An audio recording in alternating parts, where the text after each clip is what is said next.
Hello, everybody. Thank you so much for tuning in to today's interview on the Think Brics channel. I am really thrilled to be interviewing two-thirds of the host of the Geopolitics and Money show. We have here Dr. David Oualaalou, who is a global affairs consultant with Global Perspective Consulting, as well as a veteran, a geopolitical analyst, and a former international security analyst in Washington D.C. And in addition to the Geopolitics and Money show that they both host, he also has a separate channel where he does his own individual takes and topics, which I also recommend you guys tune into.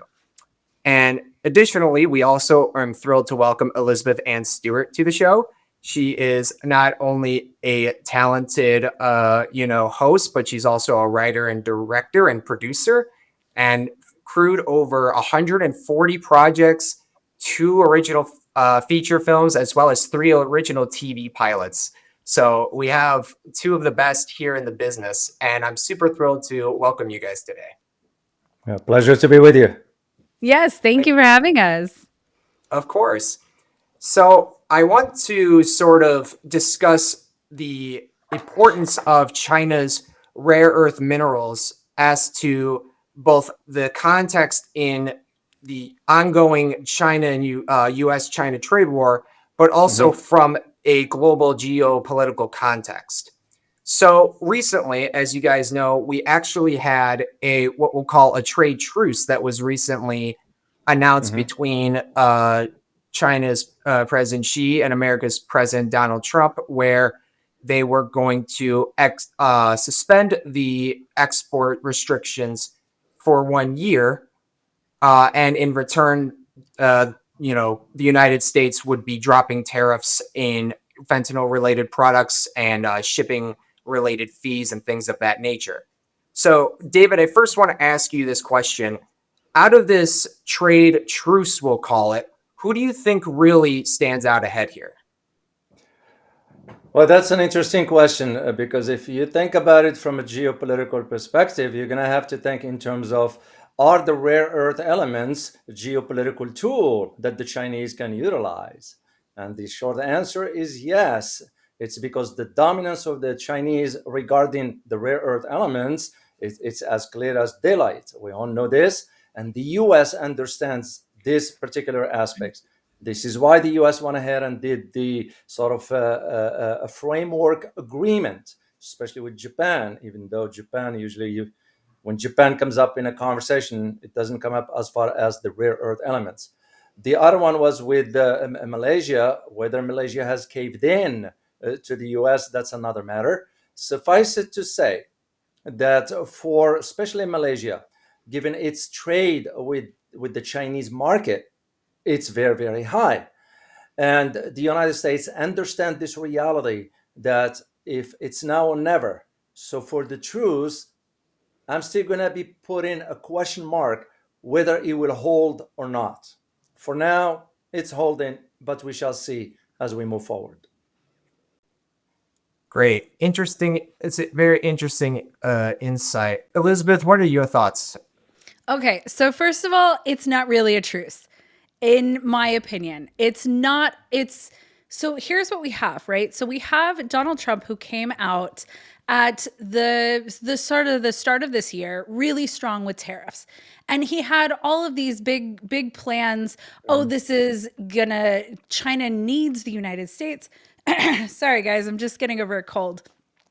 But he came out and he started talking about how the United States really was on top in these tariff situations. The problem is that China has been building up their infrastructure in manufacturing, in rare earth processing for decades. As long as I've been alive, longer than I've been alive, China's been setting up strategic infrastructure, not just in rare earth mining, but in rare earth refining. So Yeah. it's a fairly dirty job to actually refine these minerals that come out of the ground, right? And they have refined not only the processes, but the infrastructure to do that.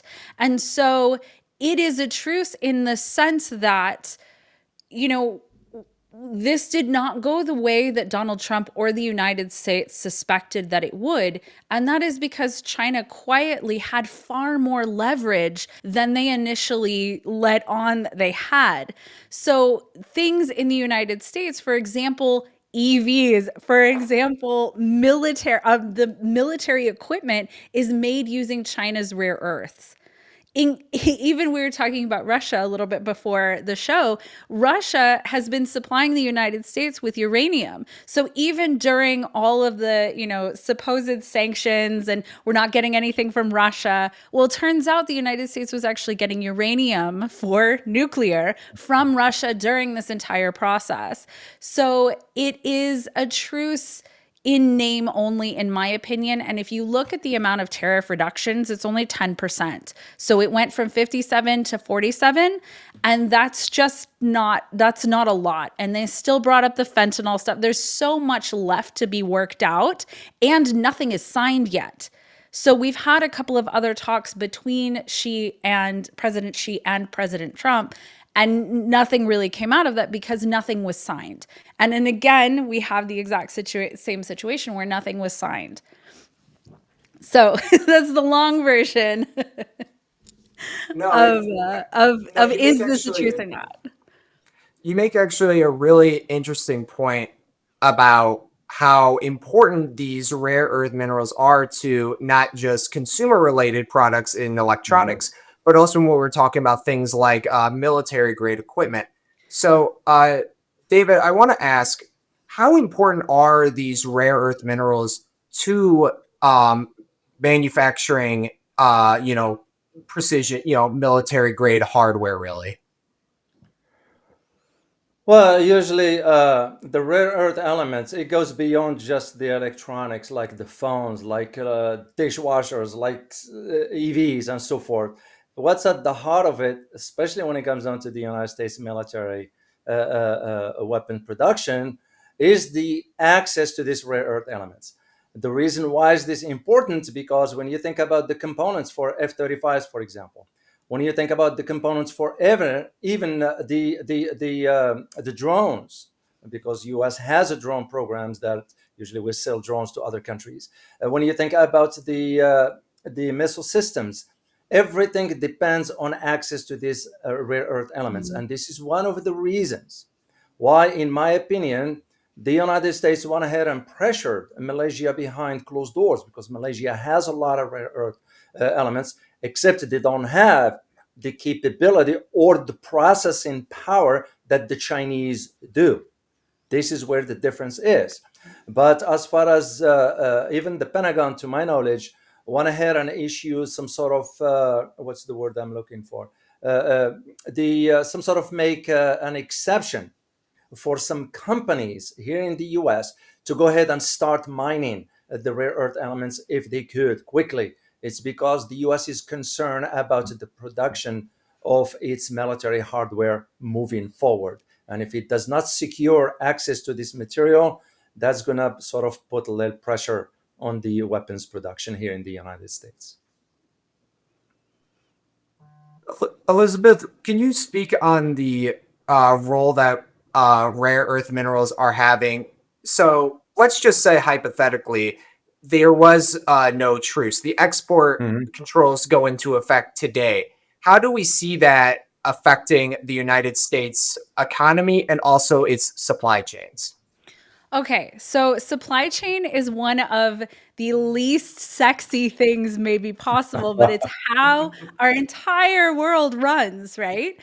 And Yeah. people, it's like hidden in these ports in cities, even big cities, right? Like Los Angeles. If you've ever been to LA, you've probably never been to the port in Long Beach, right? So supply chain is hidden, but it's literally how we get absolutely everything.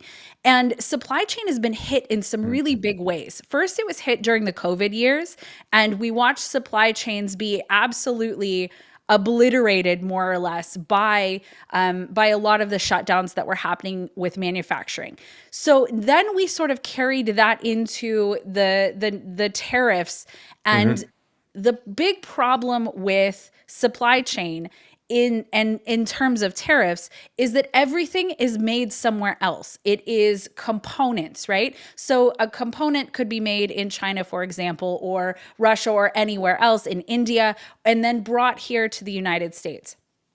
Tariffs have been a huge problem because all of a sudden people are now paying a ridiculous amount more for whatever it is that they're buying. Anything from your microwave to a car. The average price of a car in the United States is now over $50,000. Right? I'm not talking some luxury vehicle, but this is the average price of an American vehicle if it's purchased new right now. That is cutting out a massive section of the population who can't afford to buy things in the same way that they could before. So tariffs, what they were billed as is, the producers, the manufacturers would be the ones footing the bill for the tariffs. That isn't what's ending up happening. We have hard data now, and although that is happening to some extent, when you look at the manufacturers, for example, this was a big, it wasn't a scandal, but it was a big issue that came out with Walmart because the manufacturers in China were only making 2%, right? That's not enough to eat a 57% or more tariff. It's just not possible. So the American consumer is the one who actually ended up paying for the bulk of this tariff. So it messed with supply chains in a bunch of different ways. What I don't see China being particularly interested, or anywhere being particularly interested in cutting off the American market, because I know that that's a conversation too of like decoupling entirely, or China is trying to get rid of the US market, or the US is trying to kick them out entirely. And that's just not, I'm not seeing that. The United States is too big of a market. So, but the tariffs are a problem. China doesn't want people to buy goods that are from somewhere else. They want people to buy their goods. And although they can sell their goods elsewhere, which they are doing, they've branched out into different markets, no one can pay as much as the American market. So they cannot sell their goods and services for the same prices in Indonesia, for example, that they could in the United States. So that still is a valuable market, even though they have alternatives. So I don't see that their goal was to completely shake up the supply chain and not have goods come to the United States. It's to push back on the tariffs, push back on, unfortunately, the United States being a little bit of a bully, or a lot of a bully in this circumstance, and injecting massive uncertainty into the market. Because right now, even if you're looking at manufacturing, where do you invest? Where do you send your factories? Where do you send your workers? Where do you invest in infrastructure right now? Because the tariffs are so up in the air, that's injected massive uncertainty. So it is already shaking up the supply chains. It is already starting to really mess with profit for everyone, including U.S. companies, and people overall are pretty upset about it. But it's not going to like crater the supply chain. It's not going to crater manufacturing either in China or the United States. Yeah, I think that's very interesting considering the sort of the role that quite, in the same way that American business leaders are not happy with the tariffs because they're actually losing access to the Chinese market, which has Yep. nearly triple the amount of people. Even Nvidia, Nvidia's CEO, who is the highest, has the highest valuation of any company, said they had 95% market share, and now they had zero market share, and they're not happy about it, and Yep. rightfully so. So, David, I was curious about one thing when it came to if this affecting sort of the military supply and production of these capabilities. Do you imagine this could have an effect on the United States' posture in these conflicts around the world? Not necessarily. The reason being because give you the example of what's going on right now in Venezuela. When we have sort of sent the aircraft carrier, we sent everything that we needed to send over there. The same arguments can be made about reopening the Subic Bay in Philippines, which is a former U.S. base. So it's not going to impact the American posturing per se on the global stage. What it's going to impact is the sale of the U.S. weapons to other countries. That is where the concerns, because if you think about American foreign policy, it is not made by the White House, it is made by the military industrial complex. Those are the ones that decide and dictate the terms. Most Americans do not understand the lay of the land of how things works in Washington. This is where the concerns go into be for the military weapons production. It's, can we have the capability, let's say 2 years, 3 years, 4 years, 5 years from now, to be able to sell the fighter jet, to be able to sell the missiles and so forth, because the cost of what we sell versus what the Chinese, for example, I'll give you a quick example. You take the F-35, we won't go with F-35A, you go with F-35B. There are three kinds. There's F-35A, F-35B, and F-35C. So the F-35A will be about, give or take, about $110 million. The B and C will be between $80 to $90 million a piece. So then when you consider the competition from other countries, you take, for example, even the Russian Su-35, or you even go for the most modern one, the Su-57, they don't cost that much on the global market. So this is where the concern for the United States, because the fear is that you're going to see other countries moving forward, which they already did. I'll give you two examples of two countries, Pakistan and Egypt, already sent their defense ministers to China. Why? Because they wanted to take a hard look at the at the fighter jets and some other type of weapons systems that the China can sell for a fraction of the cost. So the big concern for the U.S. is more about the selling of the U.S. production of the U.S. weapons, more so than anything else. I super agree with that, and I want to bring that up, just highlight what David said about the cost of American made goods versus the cost of goods manufactured in other countries. Because when you look at what the Trump administration had been trying to do, right? And what they're saying that they're doing is they're trying to bring manufacturing back to the United States. That ties directly into rare earths, that ties directly into supply chain, and that ties directly into what David just was talking about in terms of military hardware, right? Not everything is manufactured here, even for our military. Not everything is manufactured here in the United States. It's especially component parts are manufactured other places.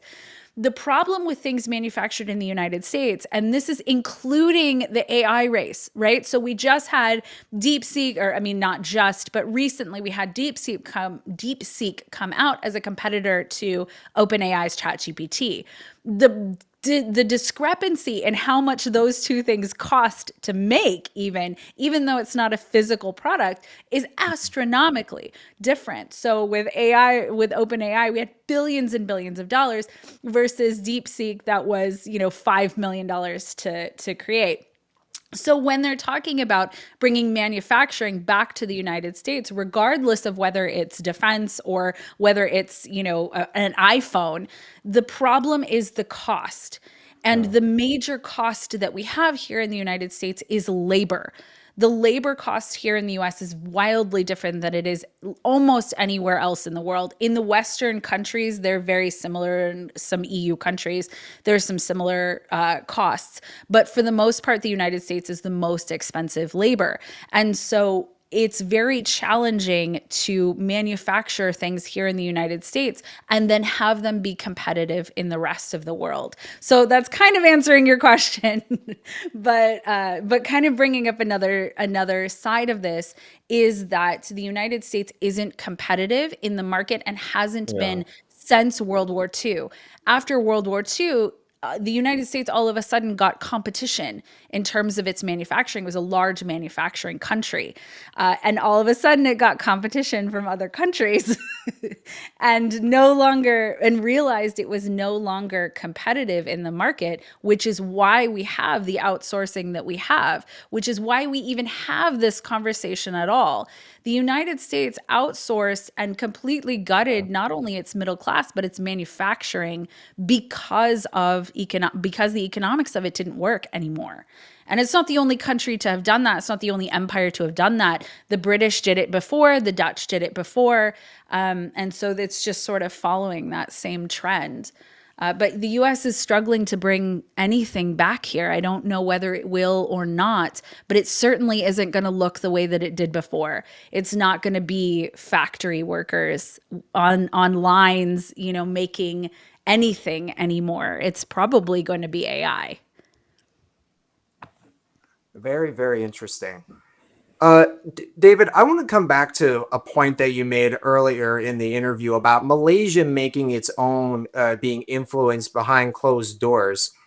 And it kind of brings me to how other BRICS nations are essentially hedging against China's, quite frankly, dominance in the processing of these rare earth minerals. So why do you think Malaysia came to this agreement with the United States?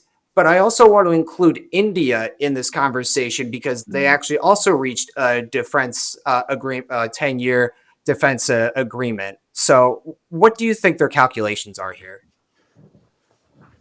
Well, the approach of the Donald Trump's administration, first of all, is because they wanted to sort of slow down the momentum of BRICS countries where they are moving forward economically. I mean, you think about it. Before a few years ago, we were talking about the G7. G7 GDP was about 28% of the global GDP. That is. You look at BRICS now, over 35%. It tells you where things are headed. And the idea that Malaysia plays a major role in, when it comes down to, for example, the ASEAN, the Association of Southeast Asian Nations, their economy, they are intertwined with the Chinese, given the infrastructure that the Chinese have invested inside Malaysia. And same applies to Indonesia. So the US almost wanted to hit two birds with one stone, securing access to rare earth elements, but at the same time sort of waning that kind of strength of relationship between Malaysia and China, in this case, China being one of the top country in BRICS. This is one of the idea, because the concern the US has overall, it's not just limited to rare earth elements, but is also concerned about the financial stability of the US dollar. And that is a major concern. I know you won't hear much about it, you won't read much about it, but there are certain conversations behind closed doors in Washington regarding this particular aspect, especially when you consider what another BRICS country like Ethiopia just did with China. And I remember we did a show on this one here. We talked about the idea of how they are swapping their debt from the US dollar into the Chinese yuan. Other countries moving forward in the same manner and same direction. And all this send in some sort of a message or a hint to the Americans that they better get on it now before it's too late. This is, in my opinion, why Donald Trump reached out to both Japan and Malaysia regarding this aspect. But the bigger picture has to do with ensuring the stability and the strength of the US dollar on the global market. Elizabeth, do you think that do you agree with David's take that this is more about preserving the status of the dollar in global markets? Yeah. So that's the money question right now, is what's going to happen to the US dollar. That's the question that's on everyone's mind, is what is going to happen to the US dollar. And it's not just an American problem, because the US dollar, so many economies across the world are tied to the US dollar. It's not just here. So it's the big question that everyone has. It's why central banks are stockpiling gold. It's why there's a huge concern over the amount of debt that the United States has. Right now, the US debt to GDP ratio is anywhere from 22 to 122 to 124%. When historically, when it gets to 135%, the currency collapses. That's what's historically happened. So we're not actually that far away from that. And despite the fact that we have a government shutdown and have had a government, this is probably going to be the longest government shutdown in history. But despite that, and despite the tariffs, and despite the fact that Doge did just about nothing, the deficit is climbing at astronomical rates. We're adding about $1 trillion in deficit per 100 days, right? So our budget is 5 trillion and we're spending 7 trillion. So there's no concerted effort, and there's a lot of reasons why that's happening. But there's a concerted effort right now across the globe to de-dollarize.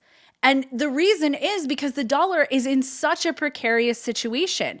It's on its way down. It went from 70% reserve currency status to 50% reserve currency status. Now, granted, that's still about 50%. That's still massive.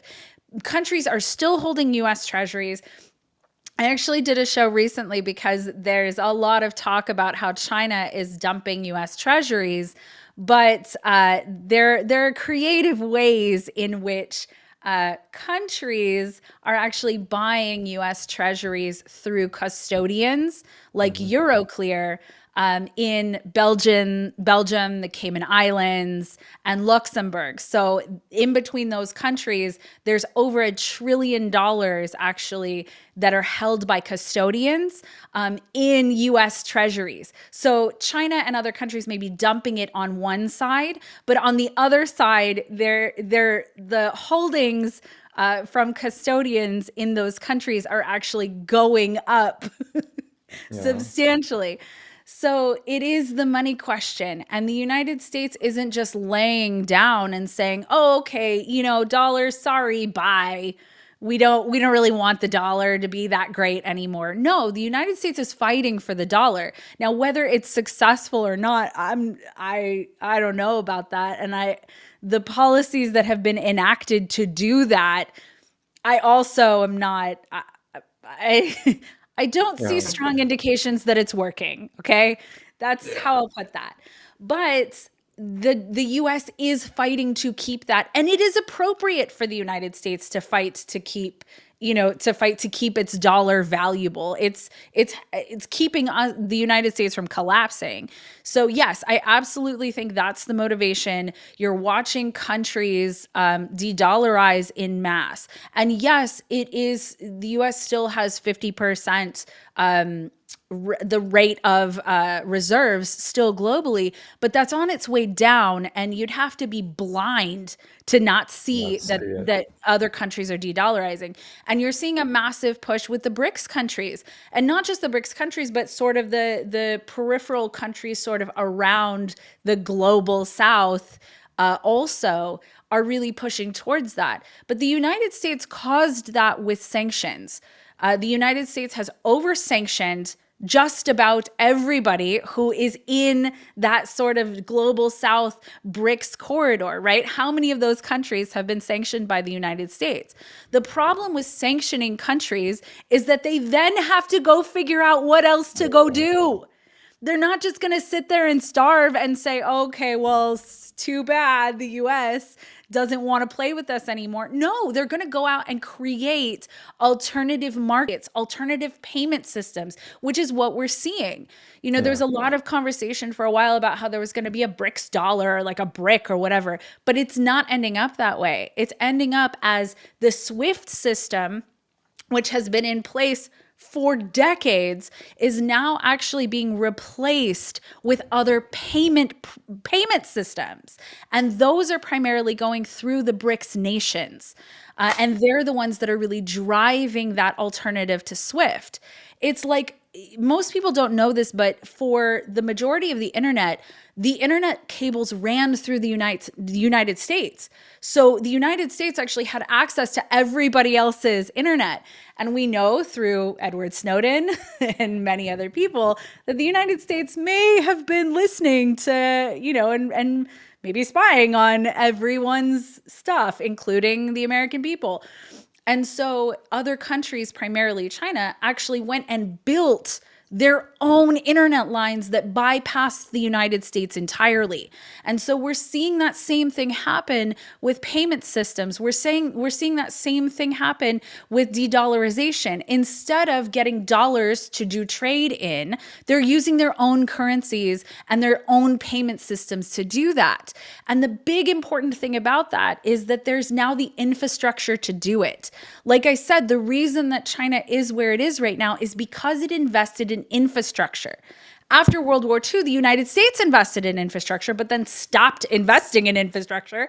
And so now we have crumbling. The SWIFT system is so old and slow. There's so many reasons why people are moving away from it, and they're justified reasons. But the BRICS countries are innovating. They are making faster, better systems, which the United States, quite frankly, needs to catch up technologically with a lot of these infrastructure changes.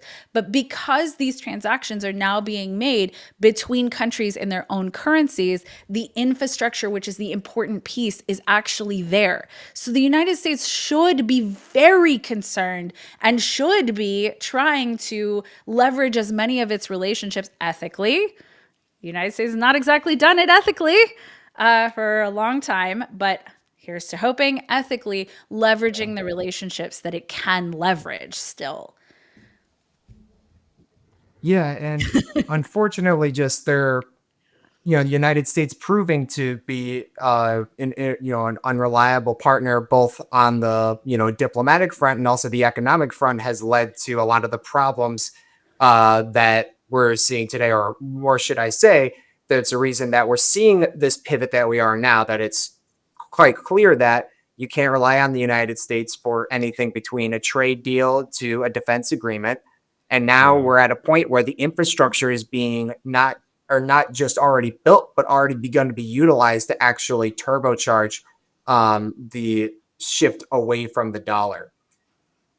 So one thing I was really curious about is sort of when we're talking about uh, BRICS, they are obviously in the same block, but to call them, basically a hive mind really is disingenuous to them, I would think. They all have their own national interests that would probably go ahead of BRICS and how it operates. So, and in particular, I'm really curious about Russia because of the level of cooperation they've had with China, even though it didn't was the complete opposite 30 to 40 years ago. So, David, I'm curious if I were to put you in the shoes of a policymaker in Russia, and you understand how dominant China is in the refinement process, would you want to would you want to cooperate with them more and rely on their capacity for what you want to do, or would you rather them innovate domestically for their own security? Well, actually, I will do both. And the reason being because you have to think in terms of, once again, you have to use history as your guide to understand what took place back in the 70s during the height of the Cold War. And we were trying at that time to sort of create a wedge between the Soviet Union at the time and China. Of course, the idea was to bring in sort of China to the world, brings it in. But it wasn't because we wanted to or we care. It's because we wanted to ensure that also the Chinese would never get closer to the Soviets at that time. Of course, despite the war, as I argued in my Russia book, that despite this, they put that history behind them and moved forward. The mistake we made, and we made a mistake, especially when you consider about what Brzezinski planned at that time, because he was always aiming at the Soviets being the enemy, the eternal enemy. That's what was always the thinking. And we still persist, some ideas like this still persist till today in Eastern Europe. And as a matter of fact, the Ukraine conflict is a reflection of that. So the idea that the Russians, of course, after the collapse of the Soviet Union in 1991, they were looking at a different new landscape here, globally speaking. And at the same time, China was moving up the ladder. And it became just clear. And again, I am not bragging about this, but I argued about this a few years ago, even during my days in Washington. And I was like, you guys don't see what's coming, do you? I was like, what? And I said, you don't see the rapprochement between the Russians and the Chinese, how it's going to reshape the trajectory of the global order.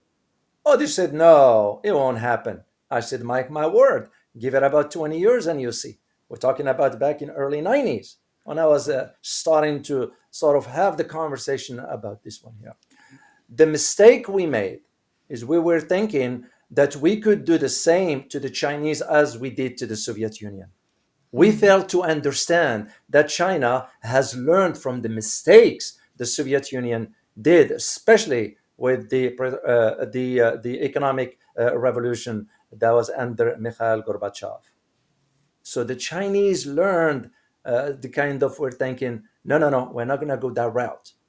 And this is why it behoves for the Russians, it made perfect sense to sort of elevate that cooperation with the Chinese. And this is not about, I push back against those who said, oh, the Russians and the Chinese are going to dominate the world. They're not after that. They're not after it. They have no interest for that. But what they're going to end up doing is influencing the trajectory of the global order moving forward. Why? Because the global hegemony of the US is became evident and clear through, for example, not holding our end of the bargain regarding agreements like the GCPOA. You know, you pull up unilaterally from an agreement that is agreed upon by other powers. You know, how that's going to look on the global stage. Like I always say, in international relations, context matters. The fact that we pull out unilaterally sends the wrong message to the rest of the world. And that has pushed the Russians and the Chinese to sort of figure out a way of how to cooperate moving forward. BRICS has facilitated this path, but not again for the dominance of the world because they are not after that, but of course to protect their own strategic interests. It's very, very interesting. And yeah, like you said, context matters. And you had 20 years worth of receipts to show that. And that's Indeed. great on you for that. Elizabeth, what if I the position in your shoes? What would your strategy be to basically to secure your own nation's supply chains here? Okay, so you're talking about Russia, right? So Yeah, so yeah, we can honestly let's do Thailand for example, because for one thing it's a much smaller country and they also need to balance because of the relationships they have with China in this case, but also the United States. Right. Well, so I'm going to address Russia actually quickly first because Russia is Do in a it. really interesting position. Russia and then we can go to sort of some smaller countries, and it would depend, which smaller country and who owns the bulk of so David and I talk sometimes about the Philippines. Well, who custodially owns the bulk of Philippines gold? You know what I mean? So there are other considerations based on what country. The United States is still a custodian for quite a lot of other countries' gold, and a lot of wealthy families and wealthy individuals' gold. Now, whether that's really there or not, we don't know. Whether it's really in Fort Knox or not, that's its own kind of interesting question because there's a lot of indication that what's in there, we don't really know what's in Fort Knox, whether that's true or not. But I want to talk about Russia for a second because Russia is in a particularly unique position. It's in a unique position in a couple of ways. First of all, because we have NATO, and we had NATO even after there was no longer a Soviet Union, Russia has been in a position where the United States has sort of, or NATO in general, has sort of always seen it as an enemy. And Vladimir Putin, during his Tucker Carlson interview, talked about how he actually really wanted the Russia to be part of NATO, and that they sort of wanted to end that conflict. But NATO wouldn't exist without the conflict with Russia. I mean, what is it for? And NATO is a particularly powerful entity. And I can tell you that entities, once they exist, they don't really like not existing anymore. So David can probably speak to whether that is deserved or not that NATO exists, but NATO doesn't want to not exist. That's a lot of money and that's a lot of power. But to have NATO exist, you have to have a Russia as an enemy, whether it is or not. The other big consideration that Russia has is that Russia has access to the Arctic. And the Arctic there are two big things that I think will define our time economically. The first is AI. Who wins the artificial intelligence race? And right now, the big contenders are the United States and China, and who militarizes AI first. The next big issue economically that I think is going to absolutely shape the next decade, century, is the Arctic. So as the Arctic ice melts, that unveils a shipping route, a very, very critical shipping route. It's a shipping route right now that you have to go all the way around, and it takes an enormous amount of time.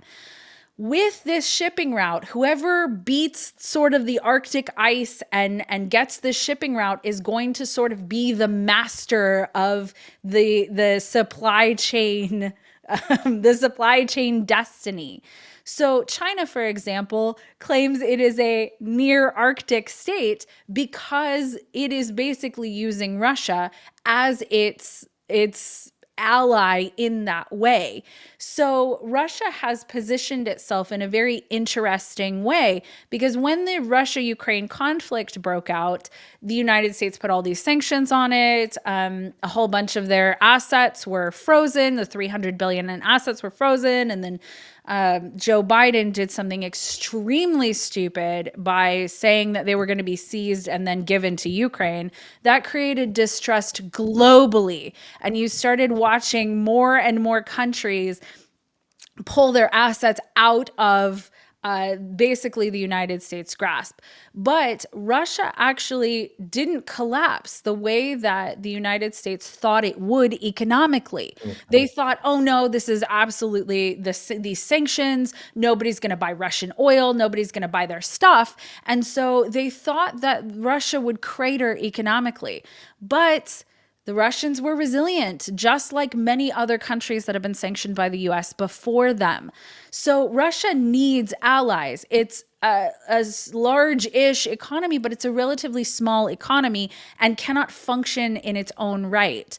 So countries like Russia and all other countries need that connection with countries that it can reliably partner with. In this case, it found China to reliably partner with because it didn't really have much of a choice of anywhere else. Now, China ended up being a very positive partner for them, but they didn't have another choice. We talk about the multipolar world, but it's not really becoming a multipolar world. It's becoming a bipolar world. It's becoming a US and US ally world and a China and Chinese ally world. Now, I would rather it be a truly multipolar world. That's just my personal opinion. It's my personal take, but that isn't what's shaking out right now. And maybe in the future, it will become truly multipolar, but right now it's bipolar. And so Russia had to choose, and this is what's facing almost all countries right now, is do we choose the United States or do we choose China?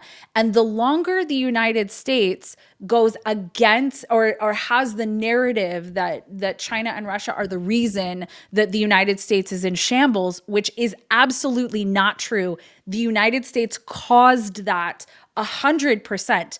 Nobody forced large corporations to outsource its manufacturing to China. No one forced them to do that. In fact, the US, the people who were paying attention were like, hey, this is a bad idea. It's going to turn out really badly. For the United States in 20, 30 years, it's going to be really bad. But nobody listened because it was cheaper. And they wanted to make the extra buck. So Russia did a very smart thing by pairing with China, and the other sanctioned countries also paired with China because they didn't have the US as an ally. The more the United States isolates other countries, the worse that is for the United States. it needs to at this point start building allies. And you're absolutely right. Unfortunately, the United States has not been a reliable ally. It has not been reliable in terms of keeping trade agreements, in terms of even keeping certainty or steadiness. That hasn't been there. And so pretty much all countries have this as a question. Either they're going to try and sort of bridge that gap, which India is trying. David calls it what do you call it, David? You call it playing both sides. Yeah, being on But both it's sides of the really fence. Yeah. it is, but it's really them trying to sort of bridge the gap. Now, you can say that's wrong or right. I don't have a judgment on that. But there are countries that are trying to bridge the gap between, do we stay friends with the US or do we stay friends with China? And a lot of those smaller countries are in that position. But then those smaller countries, like let's take Ethiopia, because Ethiopia just is now trying to restructure its debt in yuan instead of US dollars. The consideration that Ethiopia has is, who do we do the most trade with? Do we do the most trade with the United States or do we do the most trade with China? In their case, they do the most trade with China. That is so every country has to look at, who do they do the most trade with? Who do they benefit the most from? And then go with whatever side that is, or attempt to be sort of that like bridge between both polarities, between both major powerhouses. And that's a challenging place to be in, at least if it's unipolar, right? If at least if there's a hegemon, you know who to kind of butter up to, right? But in a bipolar world, which is what we have, countries have to assess that for themselves. Who do they do the most trade with? Who owns the bulk of their debt is another big question, because countries are, unfortunately, including the United States, are driven by who owns their debt. And in many countries in South and Central America, the United States, the IMF, the World Bank, the US basically is who owns their debt. And we saw in the 80s and 90s massively predatory loans that a lot of those countries are still struggling with. But right now, through the BRI, we're seeing a lot of Chinese debt. Now, that debt is structured very differently. It does not appear to be predatory from what I have seen. I do not know the end all be all of that. I've not seen every single loan. I don't know. There may be predatory ones out there, but they do not appear to be predatory at this particular moment. So they're looking at, who do they do the most trade with and who owns their debt? Because those two questions dictate where a country has to go. Allow me to add just two things that I'd like your viewers to be aware of. It goes back to the idea of the AI. The AI. It was recently. It was a hearing behind closed doors at the Sub Intelligence Committee, and one of the fundamental questions that came out of that is that between the two models, the U.S. and the Chinese, whoever developed the most sophisticated model will have a strategic advantage in future wars. That's a given. Yep. This is why we need to understand where this is going. Second thing thing that I wanted to talk about, just in a form of question, and I go back to your earlier question about the China and the Soviet Union. Just think for a second, what would have happened back in 1970s if the three countries, China, the Soviet Union, and the United States, sat at the table and figure out their differences? We'll be having a different outcome. But exactly, Brzezinski did not want that to happen, and that's why the trajectory took. So I was just food for thoughts for your viewers to think, what kind of world would have been had the three main players sat down together? Yeah, there's been talks for decades, not even just from the Russia side, but also from, American economists and voices here that said, why doesn't the United States join BRICS? Kind of in a similar way, if they wanted to Yeah, sort of Yeah. meet between differences, but there'll probably be a long, long time before something like that happens. indeed, indeed. Well, the United States can't. And the reason that okay, let me say this in a different way. The rhetoric for so long has Yeah. been that we have an enemy. We have to fight an enemy. And during the United States heyday really was World War II and immediately afterwards, right? When there was a common enemy. The problem is, and you even see that after 9/11. There was no I was alive during 9/11. But I was very young, but I remember afterwards the amount of rallying there was, and the amount of political support there was. Little did they know the war on terror was going to end, 20 freaking years later in a terrible, awful way. But there has to be because my expertise is in human behavior. That's actually where my expertise is. My deep interest is in economics, but my expertise is in human behavior. My degree is in global business, and you can't separate economics from human behavior because humans are the ones doing all of it. So the United States has needed a bad guy over there to be the scapegoat, to be like, Russia is the reason that your lives suck, guys. The reason that there's inflation is obviously because of China. It's China's fault, right? Instead of taking responsibility for like, hey, we printed way too much money and now you guys can't buy anything. Okay, well, there's a truth of like really awful economic policy for a really long time. And if your viewers are interested in a really interesting deep dive, look at how much the dollar has lost in purchasing power since the Fed. Because it's like 95%. It's 95 to 99% in purchasing power over the last 100 years. Okay. Because you see those like old timey signs where it's like loaf of bread, 3 cents. And you're like, you can't buy anything for you throw 3 cents away now. You're just like, these pennies are annoying. You throw it away. But back then you could buy a loaf of bread for like 3 cents. Yeah. So what's happened to our money? We've gotten used to that being the norm.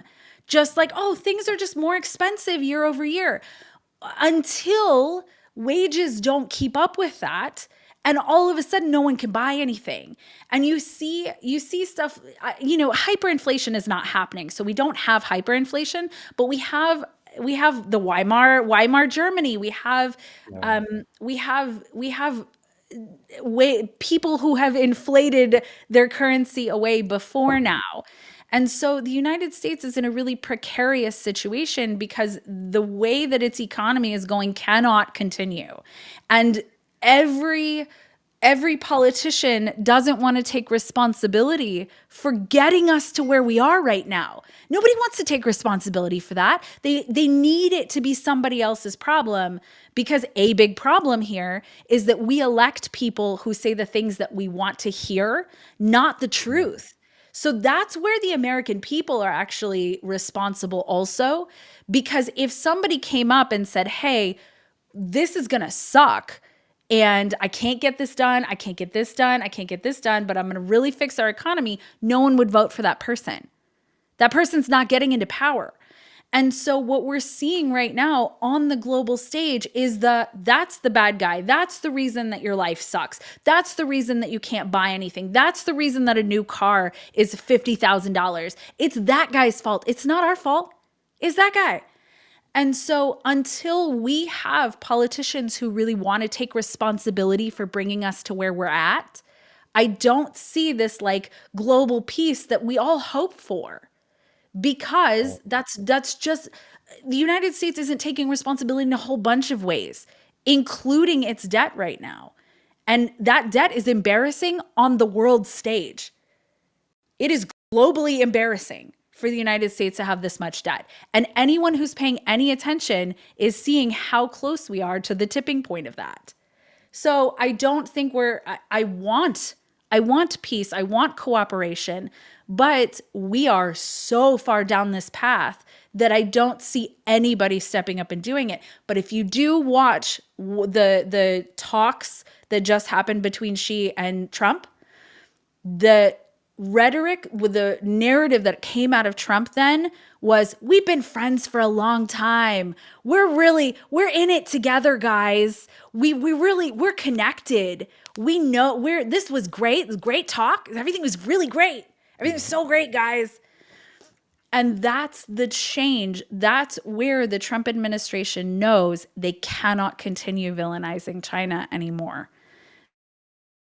Because it's not China's fault. China may have been opportunistic, but they did not cause the problems that we have. Yeah. China owning land here, I think it's 1 out of every 5 rental properties is owned by China in some way. Here in the United States, that's not China's fault. That's the United States' fault. Because in most countries of the world, you cannot go buy property if you're not a citizen of that country. But here in the United States, everything's for sale. And so because everything's for sale, who are you going to blame? The person who bought it or the person who sold it? Okay, sorry, it's my tangent on that. But I think it's really important, and I think it's where we're at realistically. Yeah. No, we need people who are going to be actually realistic and pragmatic when it comes to, you know, all the affairs around the world, and that comes with respect and, reciprocity, which, at the end of the day, you need a leader and someone to actually will go out and treat people the same way that they wish to be treated. But I wish. I do too, but we'll get there. And I promise we'll be able to. But I do want to conclude today's interview. I want to thank you guys so much, both Dr. David Oualaalou and Elizabeth Stewart, for joining us today. I loved this conversation, and I really do appreciate your guys's, analysis of a lot of the events surrounding not just the meeting between Xi and Trump, but also what is going on behind the scenes and how it's going to affect the trajectory of not just the United States and China, but all of the BRICS countries and others moving forward. But please be sure to hit a like and subscribe if you guys enjoyed this video. I know I will. And please be sure to follow both Elizabeth and David here at both the Geopolitics and Money, or the Geopolitics and Conflict show on YouTube, as well as at Dr. David's own personal YouTube channel, where he goes through the geopolitical trends of our time.